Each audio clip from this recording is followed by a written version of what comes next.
Cobalt MSM, Cobalt Midline. Bularning ikkalasiga ham metan qo'ysa bo'ladimi? Ko'pchilik shu savolni berishadi. Da 100% metan qo'ysangiz bo'ladi, faqat mana shu holatda qo'yishingizni taklif qilamiz. Bitta ish sifatiga o'zingiz baho berib qo'ying.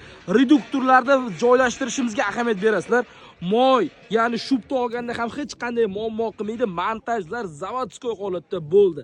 Zapravishni ham eng ideal joyga, reduktorni ham eng zo'r joyga joylashtirib berdik va Valtek italyanskiy original poddelkasi o'xshash yo'q bo'lgan farsumka va spetsial porshingga yaqinlashtirish uchun kollektor tagdan teshilgan va X reduktor, buni ham poddelkasi bor, aldanib qolmang. Va Basico 24 ga 4 miyalardan, ya'ni Cobalt MSM avtomobiliga ustanovka qilib berdik.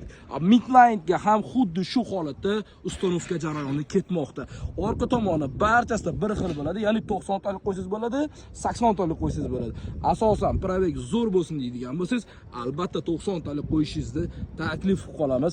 Qaytarib o'tamiz. Har qanday turdagi avtomobillarga kafolati bilan propan yoki metan ustanovka qilib beramiz. Keling, kafolati bilan zavodskoy ustanovkamizdan bahramand bo'ling. Bu videoni MSM Cobaltga, ya'ni metan qo'ysa bo'lmaydi deb yurganlarga yuborib qo'ying.